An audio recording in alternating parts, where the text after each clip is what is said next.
of the Republic of Rwanda will be signed by Kenya's Cabinet Secretary at the Ministry of Foreign and Diaspora Affairs, Dr. Alfred Mutua, and Rwanda's Minister of Foreign Affairs and International Cooperation, Dr. Vincent Biruta.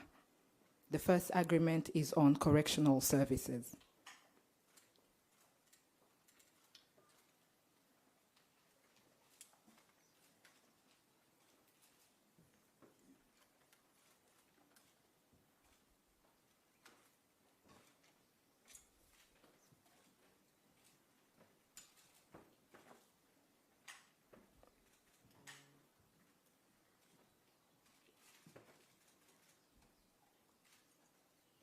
The second agreement is on diplomatic training.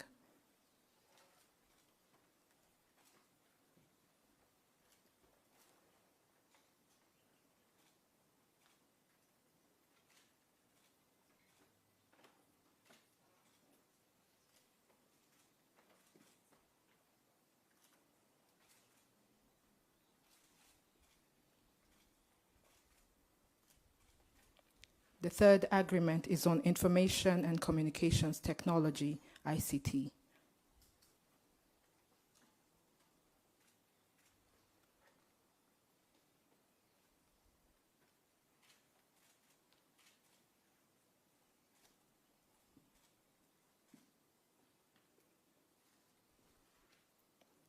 The fourth agreement is on health.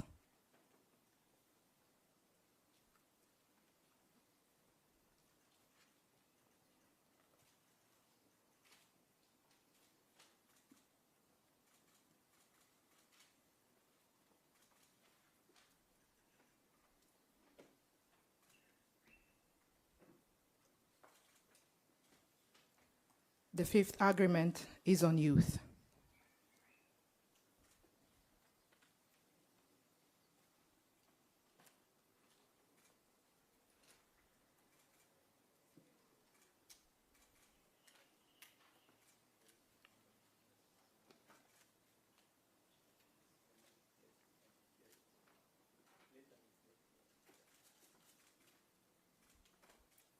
The sixth agreement is on cooperative development.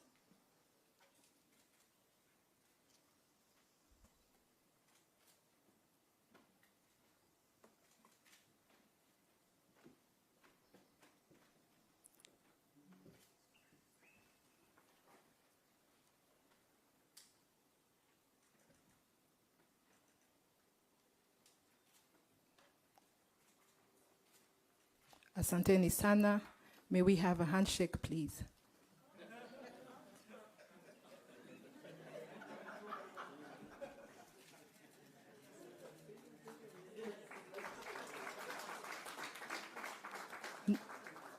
Next, we invite Kenya's Cabinet Secretary in the Ministry of Education, Ezekiel Ombaki Machogu, to join Rwanda's Minister of Education, Dr. Valentine Uwamaria, in signing an agreement on education.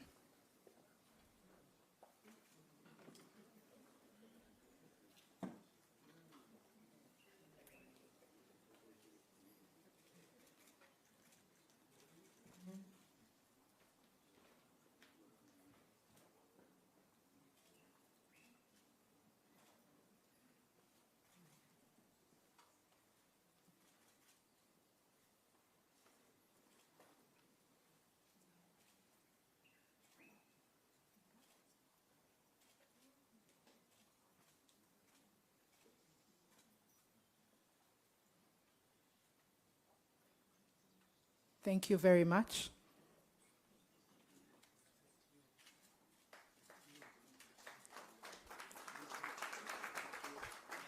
Next, we invite Kenya's Cabinet Secretary in the Ministry of Agriculture and Livestock Development, Mithika Linturi, to join Rwanda's Minister of Agriculture, Dr. Ildefonse Musafiri, in signing an agreement on agriculture.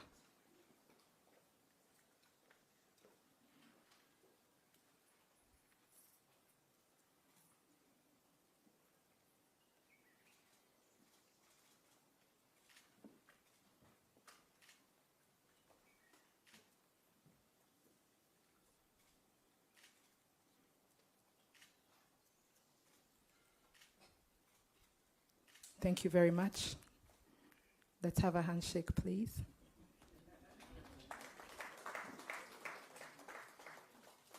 And finally, the agreement on gender will be signed by Kenya's Cabinet Secretary in the Ministry of Public Service, Gender and Affirmative Action, Aisha Jumwa Katana, and Rwanda's Minister of Gender, Jeannette Bayisenge.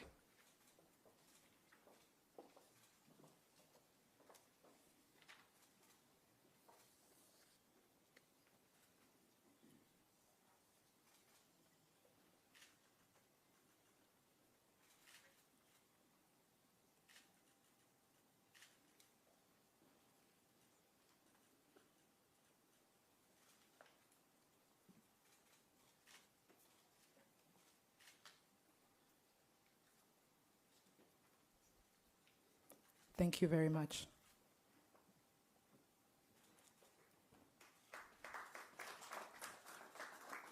This marks the end of the signing ceremony. Your Excellencies, we welcome you to address members of the media before we proceed to take questions from them. President Kagame, may I invite you to deliver your remarks?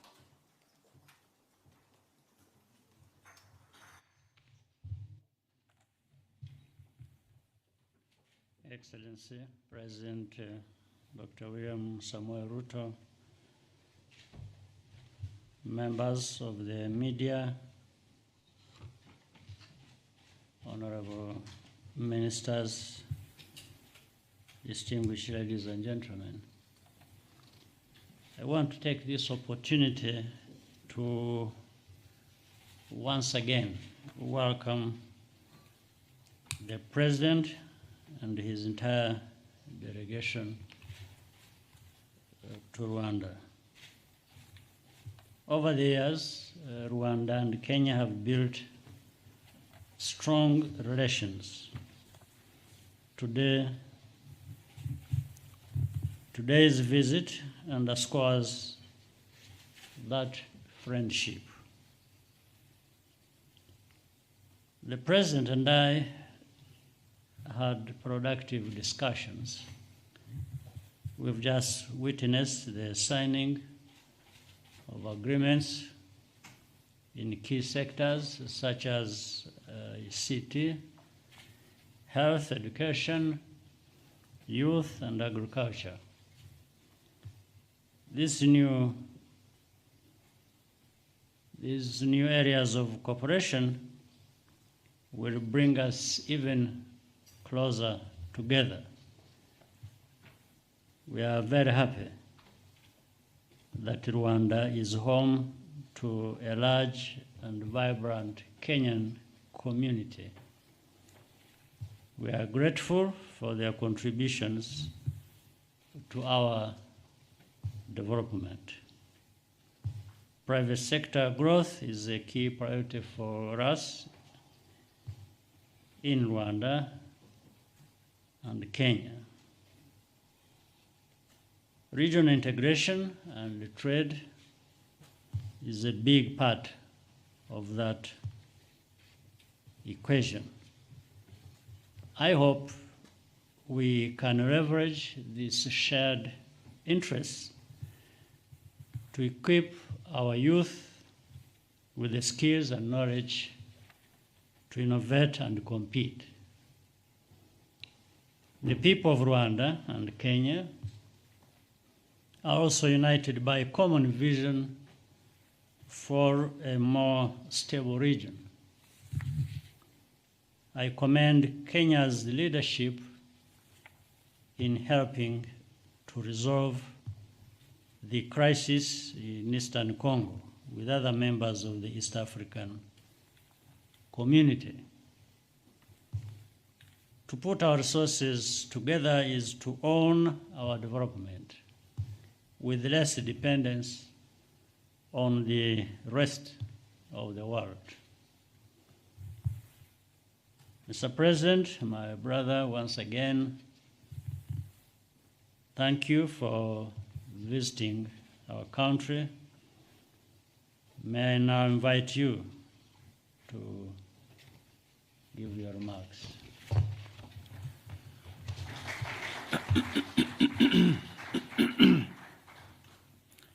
Good afternoon, everybody. First, let me take this opportunity to thank my dear brother, the President of Rwanda, President Paul Kagame, for his invitation for me to visit Rwanda and for being a gracious and generous host. My delegation and I, Your Excellency, have experienced wonderful hospitality of the people of Rwanda, and I want to appreciate on behalf of my delegation the warm reception extended to me and to members of my delegation. The President and I have engaged in very fruitful, extensive consultations and deliberations on matters that are important not just for our two countries, but for our region and for our good, to the people of Rwanda, and through you, Mr. President, to the people of Rwanda for the hospitality that has been extended to the big 10,000 strong plus Kenyan community in Rwanda. We don't take that for granted. We sincerely thank you for that great hospitality. Let me also appreciate the MOUs and the documents that have been signed between our officials in the many areas of health, of ICT, education, and all the other sectors that will consolidate the relationship between our two countries, present to us new momentum, and create new impetus for the growing of our relations and expanding of our engagement between our two countries and as also members of the East African community. Your Excellency, just as Rwanda is a gateway for us into the Great Lakes region, we are also aware that Mumbai, for us to benefit from the synergy created by our two economies. Let me also say, in our conversation, we have discussed the issues around how to enhance communication between our two countries. It is the case that both Kenya and Rwanda have already signed and ratified the One Area Network that will present to our people the opportunity for ease of communication that will make it that much more easy for business, for enterprise to thrive as people engage not just through travel, but through communication. And we are looking forward jointly as Kenya and Rwanda to the other members of the East African community joining us in building this network of communication that will make it easier for people, East Africans, to work together, trade together, do business together, and live together in one common area. Let me also state that I have extended my invitation to President Kagame to attend the mid-year coordination meeting of AU that will take place in Nairobi between the 13th and 16th of July this year. again, an opportunity that will present us a chance to discuss the matters that affect our continent, the serious issues of climate change, the serious issues of what the pandemic and all the other challenges of the war that has brought upon us, and how we can navigate in a very delicate global situation, how we can navigate as a continent and as countries into the future. We're all aware of the challenges around our region, and again, let me commend President Kagame's and Rwanda's understanding of the issues in Eastern DRC and their contribution to EAC as we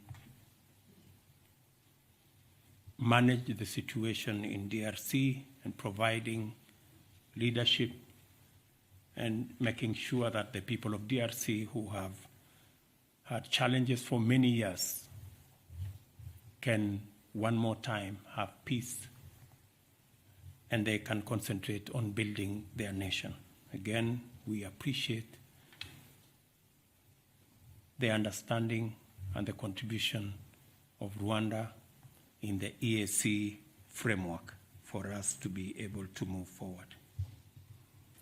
Same thing in Ethiopia, same situation in Sudan, and same situation in South Sudan, that we need the invaluable contribution and support of Rwanda in helping us sort out our neighborhood.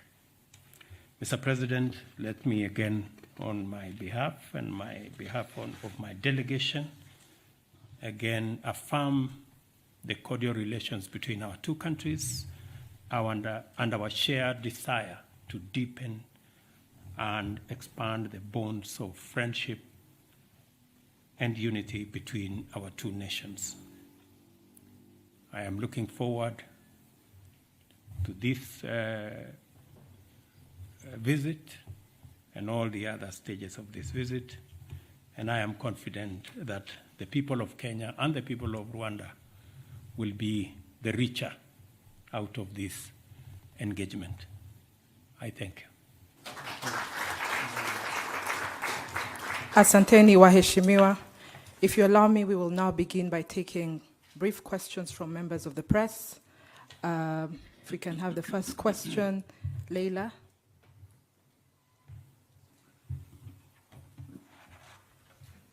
Your Excellencies, Hamjambo. My name is Leila Mohammed from NTV Kenya. You've spoken about signing of bilateral agreements in the areas of education, health, and the female and women agenda. Kindly clarify to the people of both nations a deeper understanding of what these agreements entail. For example, in education, we know that Kenya is undergoing a new CBC system. How does Rwanda engage with Kenya on such grounds? Thank you. It is to both of us. Excellency may start. The details of the relationship between our two countries, and especially in the context of the signing of the agreements, all the way from agreements on cooperatives and how we can share experience on how to consolidate the cooperative movement, how we will benefit from the experience in Rwanda and the shared experience in Kenya, how to build platforms using ICT, for example, on the evolution of credit management, like in the case of the Hustler Fund, which you are aware about, and how we can bring ICT into the middle of organizing our cooperative movement, and also leveraging technology to access financing in the whole of that ecosystem. On matters education, we share a background, both as Kenya and Rwanda, and our reform of the education system that is underway in Kenya, that is now being spearheaded by the presidential party which I appointed, will share a lot of experience on many issues, including transition from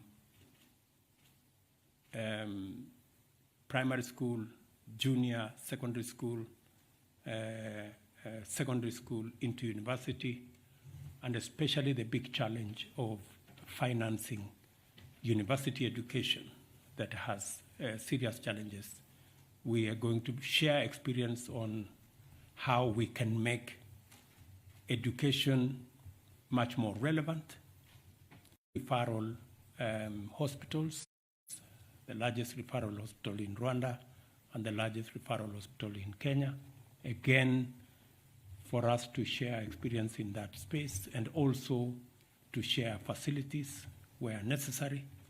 You may want to know, for example, that Kenya benefited from support from Rwanda when I called His Excellency, and he was gracious enough to give us their ICT platform for VAT management. And as a result of that platform that Rwanda shared with Kenya, we have seen improvement in our VAT collection. It's in that context that we are signing some of these MOUs so that it becomes much more easy for us to share experience, share resources, and even share technology for the better management of our economies and our countries. Well, I just add to what the President has just well elaborated in terms of the MOUs under the JPC. It was just a framework. I think many of the things really speak for themselves. It's a framework that will help us identify which key areas of interest to both countries where we can cooperate and add value and continue. What the sectors mentioned are not the only ones. There are more that have been ongoing or more that will come where that cooperation is going to be very helpful. And it is about learning from each other, from learning from different experiences. And in fact,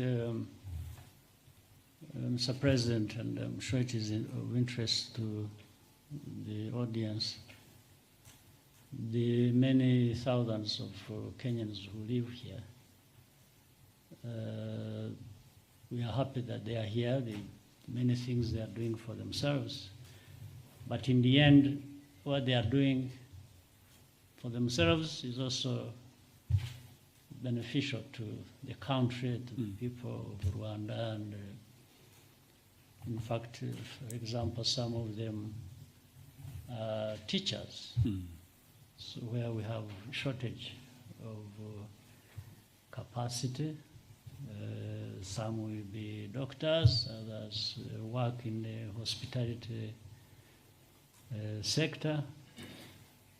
So they have even helped fill the gaps that exist in our own systems. Because of where we have come from, we didn't have, in fact, and by the way, they have been here for a long time. They've been here significantly here. They started being here maybe in the year 2000. but even slightly before that. And at that time, we had no capacity in this country in all sorts of ways, in any sector, yeah. So the Kenyans mainly and other East Africans came here to do what they know how to. In that sense, they benefited, we benefited. And this is there what is being elaborated in these MOUs and the cooperation and the relationship we have between Rwanda and Kenya. So this is just a smaller part, in actual fact, of the big thing we have to do. Thank you. Let's have a second question from Sophie. My apologies, I'm not going to stand because I'll disturb the cameras okay. because No some worries, of them are live. no worries. My name is Sophie Mkwena from the South African Broadcasting Corporation, SABC. It's an opportunity that comes once, therefore I have just 3 questions to both the leaders. The issue of the conflict in the Great Lakes region in the DRC, it is of a concern not only to the 2 countries, but generally including South Africa. How can this matter be resolved? And then the second question is in relation to President Ruto. Back at home, are we likely to see another handshake? I'm saying here in relation to your announcement on Sunday, if my memory serves me well, that you are willing to engage the opposition. And then finally, President Kagame, ahead of the commemoration of the genocide, is the international community doing enough to deal with issues of conflict around the world, learning from what transpired in Rwanda in 1994 when the world looked away? I remember former President Mbeki saying, your party even reached out to the ANC then before they became government, but unfortunately they were busy with elections. Are we doing enough as the global community to avoid this conflict, the war in Ukraine, Palestine, and all those flashpoints? Thank you so much. That will be loaded. You want to go first? You wish? Okay, let me say the following. On the matter of DRC, Eastern DRC, and the challenges of security in Eastern DRC, this is a collective concern of us as a region. The heads of state did take a decision that EAC must provide leadership in sorting out the challenges in Eastern DRC, especially after DRC joined the EAC. The good news, the positive news, is that the last 1 month has seen a lot of positive development around the challenge of security in Eastern DRC. We now have, joining the Kenyan forces that have been there for the last almost 5-6 months, Burundi have now come in, Uganda have now come in, and forces also possibly from Angola have come to support the whole effort of stabilizing Eastern DRC, providing security for especially vulnerable people, ensuring that we manage the challenges of security that continue to lead to loss of life, gender-based violence, and many other issues around children who cannot go to school, and children that are displaced, and hundreds of thousands of people that live in camps. Because of the buildup of forces from different countries, there has also been generally a movement even by the armed groups in Eastern DRC to respect the cessation of hostilities, to also abide by the cantonment areas. We've seen a lot of movement in that direction. So we are confident that with this greater understanding and coming together, and I want to thank the heads of state of EAC for providing leadership in this area, and we are working together to see to it that we stabilize Eastern DRC so that Congo can have peaceful elections and they can continue to enjoy their country. On the issues of Kenya, thank you very much for asking. We believe we are a democratic nation. In fact, possibly the largest democracy in our region. And we value, and we, thank you very much, Mr. President. I think he realized I was struggling.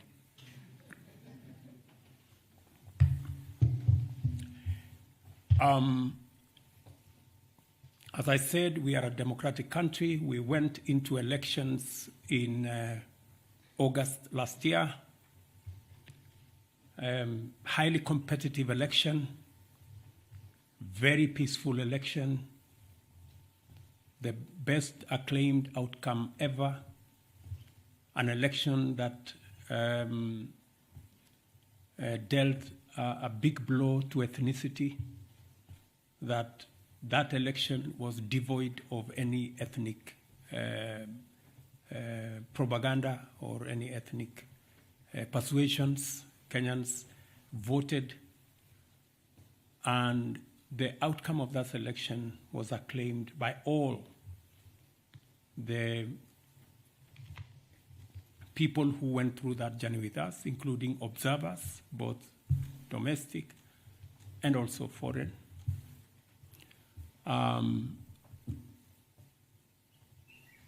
Subsequently, somehow the opposition, after 5 months, decided to make a claim that they were told by a whistleblower that possibly the results were different. They haven't been good enough to tell us who the whistleblower is and how they arrived at a different set of results than one that were released by our Independent Electoral and Boundaries Commission. However, as I said on Sunday, in times like this, it is not a question of who is right and who is wrong. In times like this, you have to put your house in order. And as president, I owe it to the people of Kenya to provide leadership. And on Sunday, I did ask the opposition to reconsider the demonstrations that they had undertaken, because protests and demonstrations are provided for in our constitution, but the protests and demonstrations were acquiring an ugly, violent turn that was destroying property, putting a lot of lives into risk, causing a lot of unnecessary chaos, and it was time for them to reconsider those demonstrations. I did offer them that whatever issues that they had, there was democratic, constitutional, legal channels of raising those issues using the platform of Parliament in a bipartisan manner. And that is the offer I made to the opposition. You asked me a direct question whether there will be a handshake because of this situation. I want to tell you, there will be no handshake. but there will be an engagement in Parliament on the issues that have been raised. Those that Parliament can resolve, they will be resolved. And when I say there will be no handshake, I know that there is a context, like we were being told here, please have a handshake.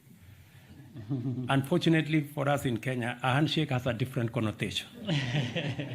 And that is the one that I am talking about. The handshake that brings the opposition and government into some conundrum and a mongrel and an outfit that is undemocratic, unconstitutional, and illegal. We are a democracy. And in a democracy, it is underpinned by a system of checks and balances, where you have a government and an opposition. The history we have of the handshake is where there was a fusion of government and the opposition, and the results were very disastrous for Kenya. There wasn't any accountability. The whole system went rogue, and the people of Kenya do not want a situation where democracy is undermined. Democracy is, the system of checks and balances is undermined. Kenyans want a democracy where the system of checks and balances works. I am a great believer myself in a system where there are robust checks and balances, because that's the only way you can hold a government or an executive to account. And holding an executive or a government to account works for everybody. It works for the citizens, it works for the government because they are kept on their toes, and it works for the opposition as well, because then they become part of success of a country.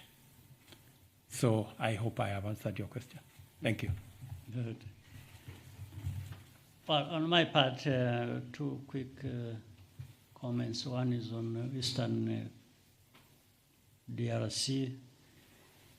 I'll first of all confirm what the President has just said, that I think in the last few weeks we see some progress, much as there are still other issues to resolve, but progress is nonetheless there. We just need to do more and register more progress toward a solution. But the history of Western DRC is something we can't go into problems here sufficiently. It will take a long time, but problems have been there back and forth. And something related to what the President said also is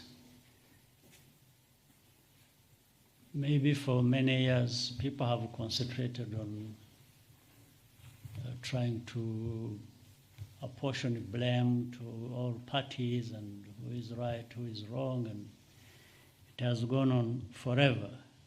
So that means there's something wrong with that approach to dealing with issues. I think the best way to deal with such issues is study, understand, and deal with the root causes of any of that problem or any other problem anywhere. If you don't look at the root causes, then you tend to give a partial solution, and then problems come back every other time. So, and this is linked to what you also mentioned, referring to the international community and what they do, whether there are any lessons learned. I want to, first of all, assure you there is very little learning in our world, in the world we live in. And that's why you find crises happening everywhere after crisis. If we learned lessons and applied the lessons, I think we would have less problems. Like in our case, the Eastern Congo problem has been there, has been related to problems we had here in Rwanda in some way. Then other things are specific to Congo. So then there is a mixture of Rwandan problems, Congolese problems, and when they mix up and you don't approach it correctly, you tend to have a permanent situation like this. So that with the involvement of the East African community, the countries so far involved, I think putting heads together, the leaders of the East African community, and by the way, also because these are people near to the problem or linked to the problem, one or the other. It goes into what is so often talked about, African solutions. I think well applied, truly these would provide solutions because there is a direct stake into that. And people are close to the causes or to the problem itself. So I have hope that we can find a solution, and maybe the outside world, all we need to ask is to support what the African leaders are doing and countries are contributing to. Instead of getting into the mix themselves with what they think should be the solutions. It's better to support the solutions or the proposed solutions by African leaders. So I think we have that problem is there. The processes are on to deal with the problem. But I think we give it time. The sooner we can really do things that we have to do, then we would find solutions also that people are waiting for. So it is here in Eastern Congo, that is, and then the global community that, given the whole world, as you said, maybe those who I'm talking about who try to help here tend to divert their attention to other parts of the world. Maybe the problems in Eastern Congo or around the region, the Great Lakes region, will take, we end up being secondary in a sense. The primary becomes the other one. But we have to be aware of that. We shouldn't be disheartened by that. We understand how the world works, so we've got to bear that in mind and do what we can do. So I think that's what the understanding is in the whole region.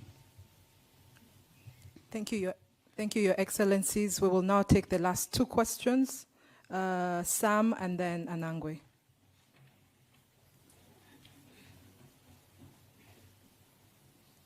Who is Sam?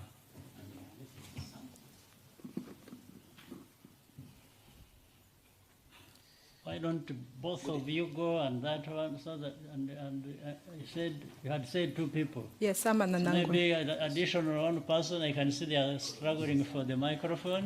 And Good evening. if we do that, we... Good evening. Good evening. My name is Jamal Hashim from Azam TV, Tanzania. I would like to speak in Kiswahili language. I know, President, you understand Kiswahili. Jumuiya ya Afrika Mashariki ni jumuiya yenye kuleta matumaini kwa nchi wanachama na watu wake. Lakini katika siku za hivi karibuni tumeshuhudia wananchi katika jumuiya hizi wakizinyoshea kidole serikali zao kutokana na hali ngumu ya maisha. Mkiwa kama viongozi wakuu wa jumuiya wa nchi wanachama wa jumuiya hizi Afrika Mashariki, mnadhani mnaleta matumaini gani kwa wananchi ili kurejesha walau furaha kutokana na hali ngumu ya maisha ambayo wamekuwa wakinyoshea kidole serikali zetu za jumuiya? I think wait for. I think we can answer all of them.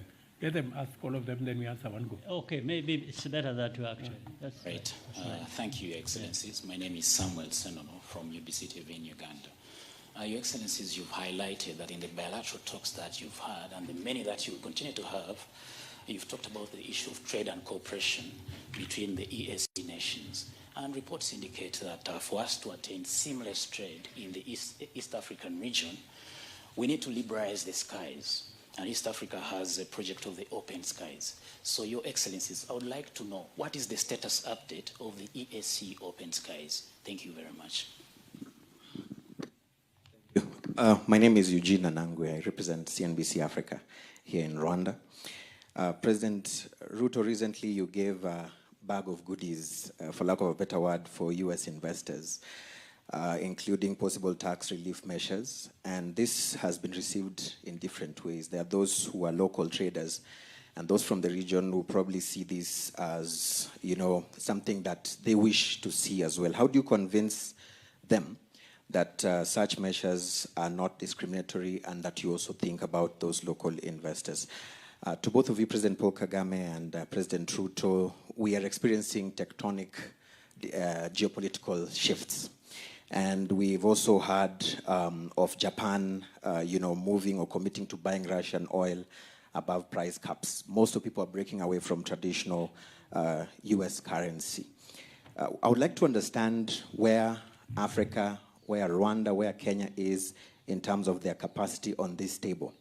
Are they there as meals, or are they there as vibrant players in these particular shifts? Are we able to see, like in US now, President Trump has called for demonstrations in the anticipation for visa rest? Are we going to see senators coming from Rwanda, from Kenya, going to call them to order, the way we've been seeing such situations happen? Thank you so much, and God bless.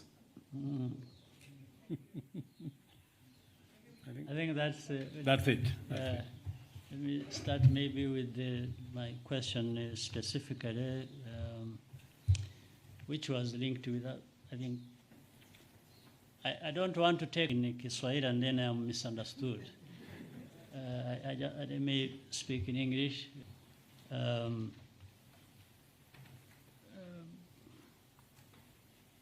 Leaders grapple with all kinds of problems. I'm referring to the first question you raised. And it goes on for a long time. Problems, old ones, new ones. The leaders are there to work with the people of any country to try and overcome these challenges that affect them. So the problems we have today in whatever country you want to talk about, and the challenges that leaders have to address, are everywhere. You don't find a country without any problems. That is for sure. Different countries have different challenges, problems, but they also have different capacities to deal with those challenges. So on the first part about problems, say, in our region, in different countries, and people pointing fingers at leaders. And that is what to expect with the leadership, with the politics, and with the challenges the countries face all the time. Now, on the transition part for the person in the president of Rwanda, is again another issue. I fully understand what you are talking about. It's an issue that has to be addressed sooner or later. So on one hand, I agree with you. That is a solution that has to be found, irrespective of what has been done and progress and so on and so forth. Well, including some areas of lack of progress.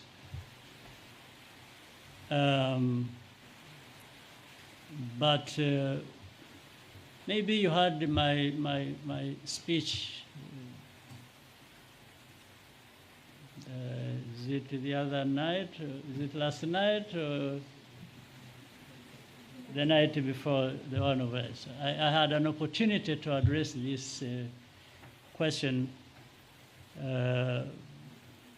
directed to my party, which over the weekend we had many things to do, including we had a Congress that brought together over 2,000 cadres of the party I lead, which leads the country as well. Some of those things were discussed.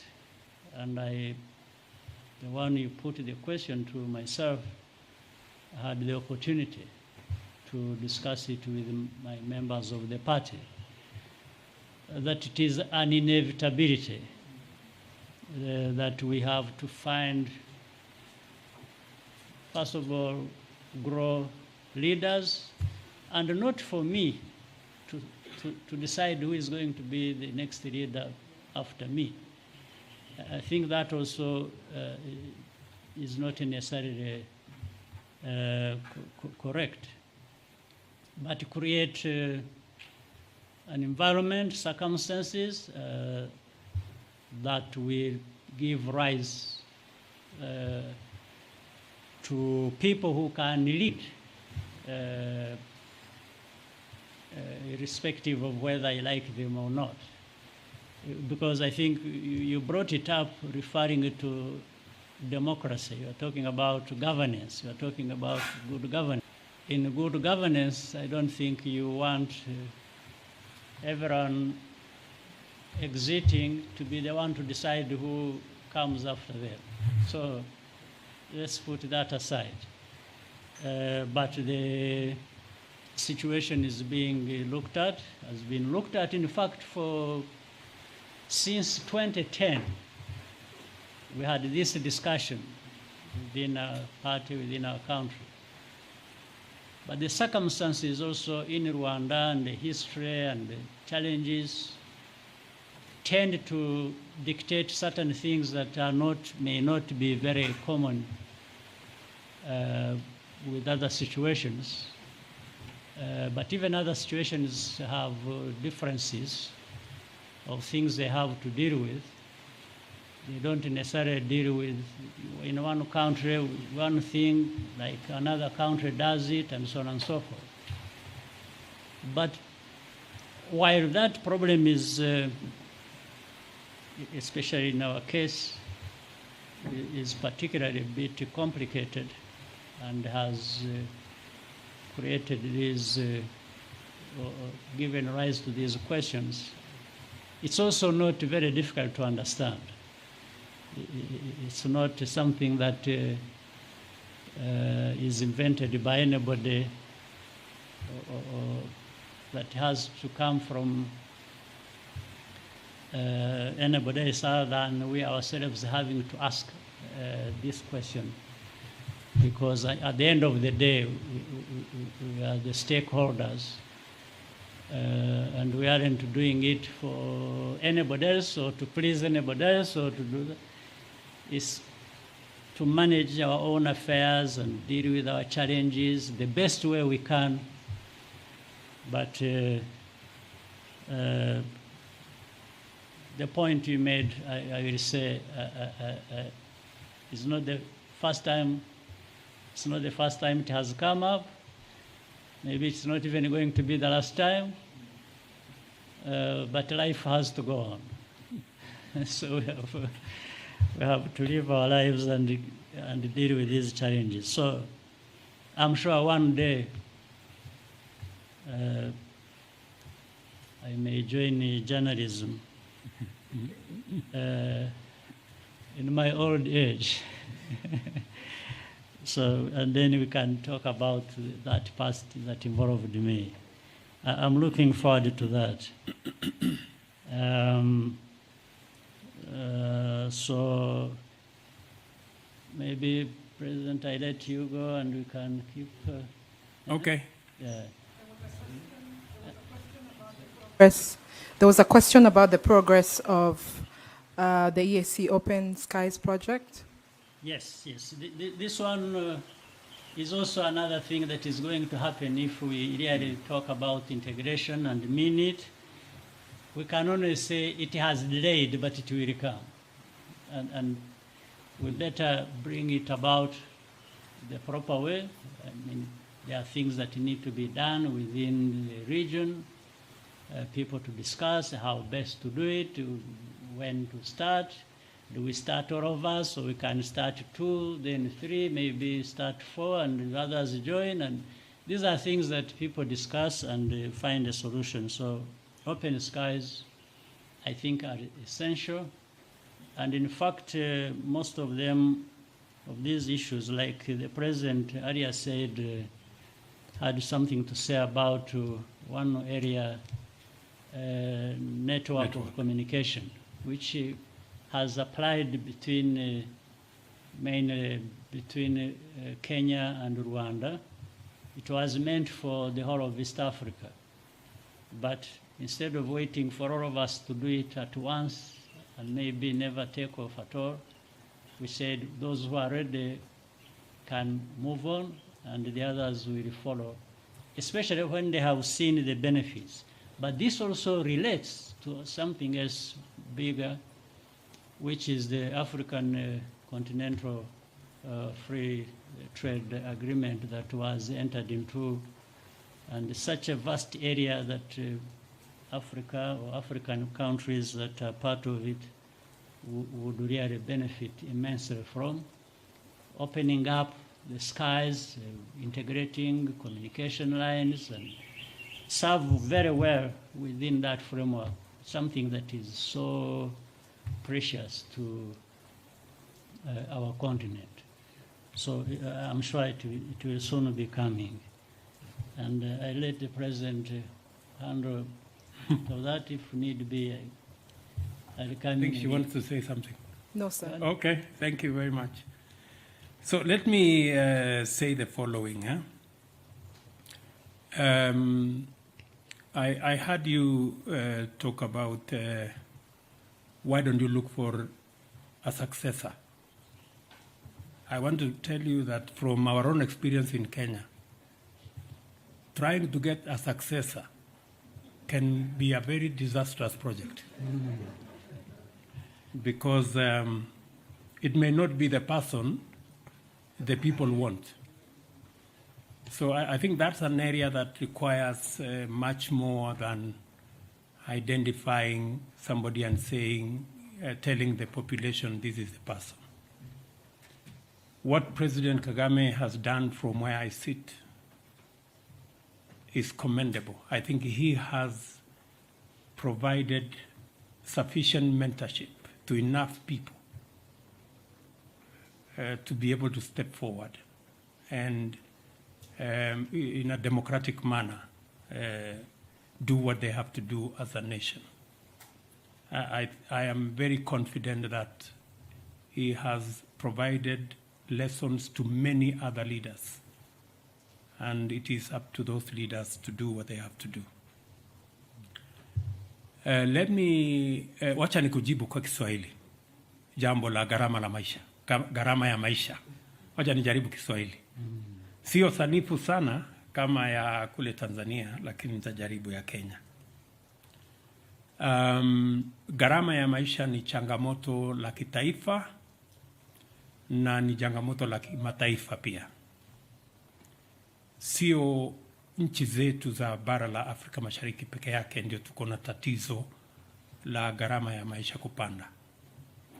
Ni tatizo la kimataifa, sehemu nyingi duniani, kwa sababu ya mambo mengi. Jambo la kwanza, tuko na matatizo yaliyotukumba ya pandemic ya COVID-19. Tukapata tena matatizo ya vita kule Ukraine na Russia. Tukapata tena na matatizo makubwa ya climate change. Kwa mfano Kenya mwaka uliopita, magala yetu tulikosa karibu magunia milioni 10, karibu magunia milioni 10 ya chakula hayakupatikana kwa sababu ya mvua ambayo haikutosha. Na ni lazima tufikirie mbinu kama serikali, ni vipi tutashughulikia tatizo hili tukiwa na changamoto za climate change, kukosekana kwa mvua, kuchelewa kwa mvua na mambo kama haya, na vile vile kukosekana kwa mbolea ambazo tunatumia, na ni vile tutashirikiana kuondoa kwa mfano yale matatizo tuko nayo ya mipaka, vizuizi katika mipaka yetu ambayo yanazuia chakula kutoka Rwanda kwenda Kenya, kutoka Tanzania kwenda Uganda na changamoto kama hizo.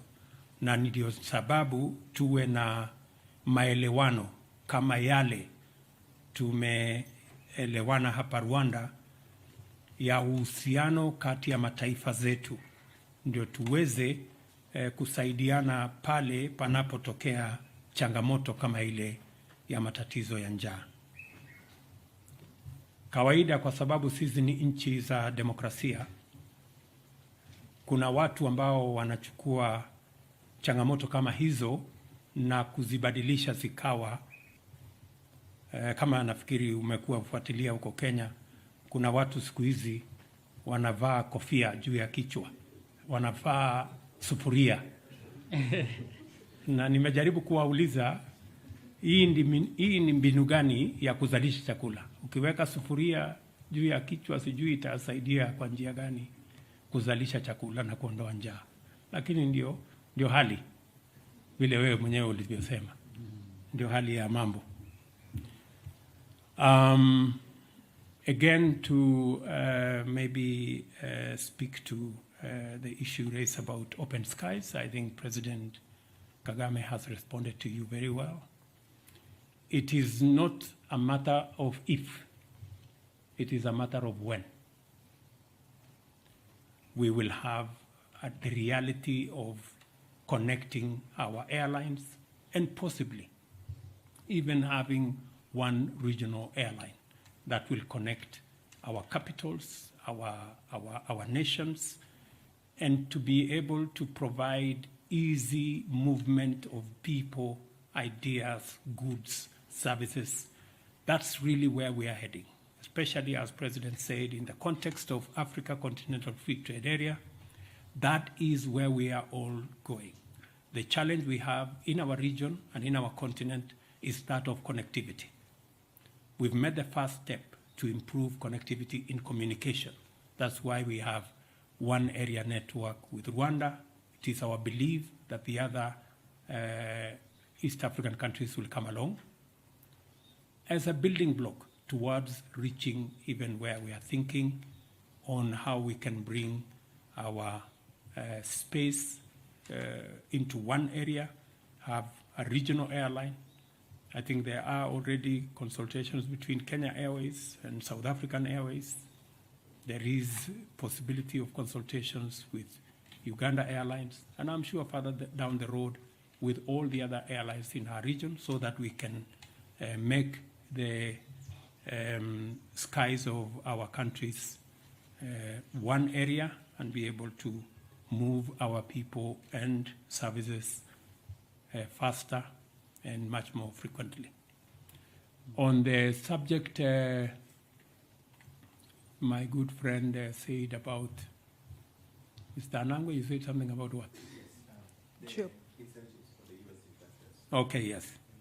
Yeah, the incentive of U.S. investors. In any case, the incentive I announced last week are not just for American investors. And I said it very clearly when I announced those incentives. They are for business, whether they are Kenyan, whether they are from Rwanda, whether they are from East Africa, or they are from the US or indeed any other part of the globe. We are continuously raising the bar on investment in our region to be able to make sure that we attract investment into our region. It is the reality that our own taxes can take us so far. Foreign direct investment becomes another avenue of attracting resources so that we can grow opportunities, we can grow our economies, we can grow jobs for our young people. Apart from what we are doing nationally, using our own taxes, apart from what we can do with money that we can access from multilateral agencies, there is huge opportunity if we can also attract foreign direct investment. It is an avenue for growth of the economy, for growth of job opportunities, business opportunities, entrepreneurship, and it all works together. Not for the American firms, not for the European firms comes to invest in our region. It is the benefits we get with the jobs, with the investment opportunities, with the services, with goods that are manufactured in these areas. And for your information, many of the goods that will be produced by some of these investments are goods that will also earn us foreign exchange when they are exported to different destinations globally. So we have many companies in Kenya, for example, One Health Revital in Kilifi that exports to 28 countries in the world. And it is an investment from an American company combined with a Kenyan company and a collaboration with other entities. So these investments must be understood in that context.